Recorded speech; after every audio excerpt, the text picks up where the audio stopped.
Assalamu alaikum, I'm Aisha and you're watching Samar News. Here are today's headlines.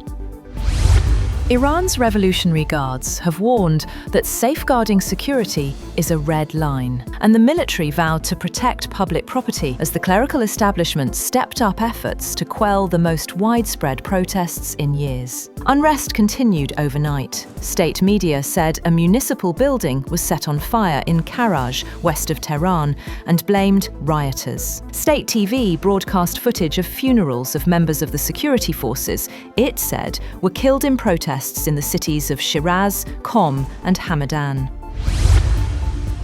Pakistan has issued a travel advisory for its citizens regarding Iran, urging them to avoid unnecessary travel until the situation improves, citing safety and security concerns. The Foreign Office has advised Pakistani nationals to refrain from all non-essential travel to Iran until conditions stabilize. The guidance was issued in the interest of public safety.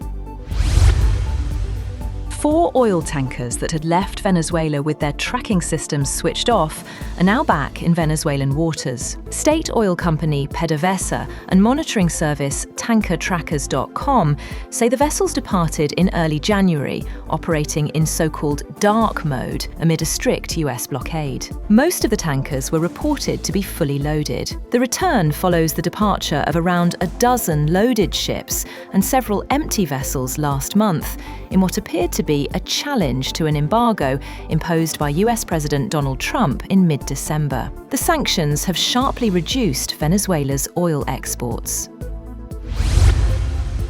On the other hand, US President Trump has issued a new warning to Iran's leaders, as videos showed anti-government protests raging across the country, and authorities blacked out the internet to curb growing unrest. Trump said he hoped the protesters in Iran were going to be safe, because that's a very dangerous place right now. He warned Iran not to start shooting, saying, "We'll start shooting too."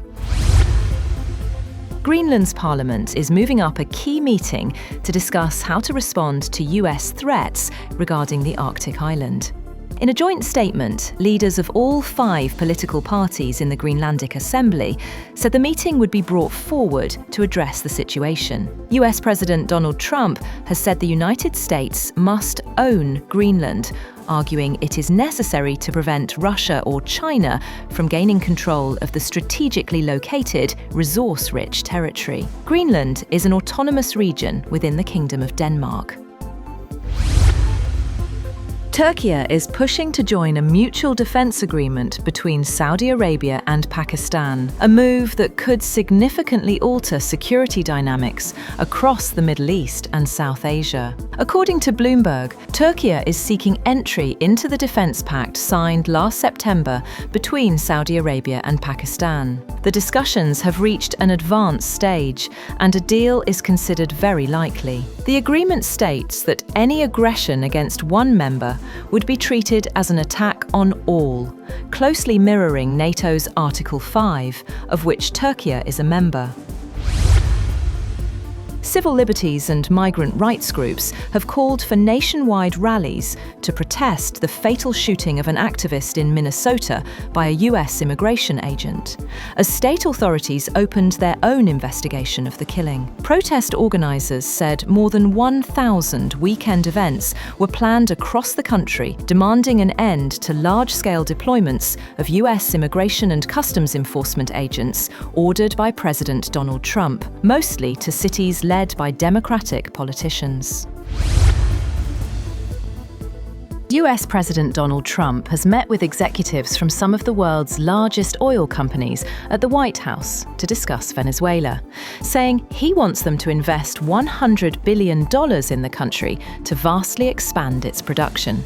Trump has named oil as the priority for his strategy for the South American nation, after US forces seized its leader, Nicolás Maduro.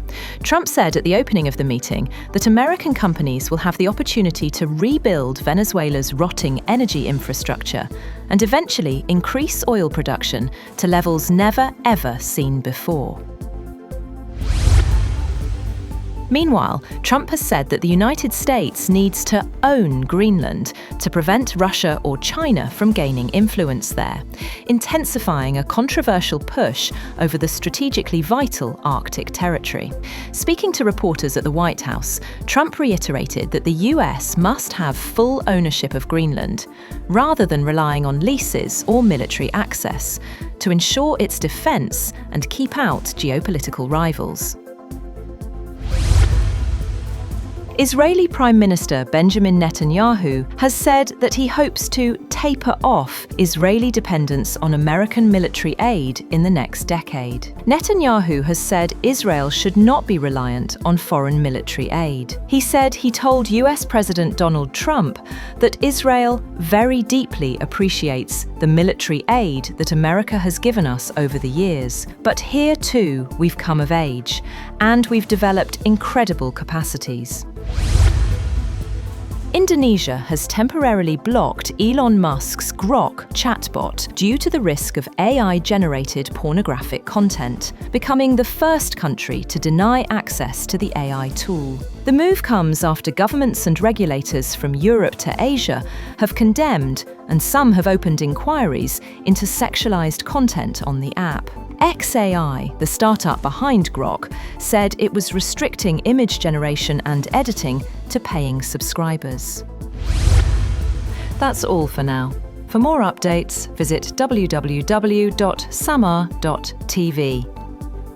Thank you for watching Samar News.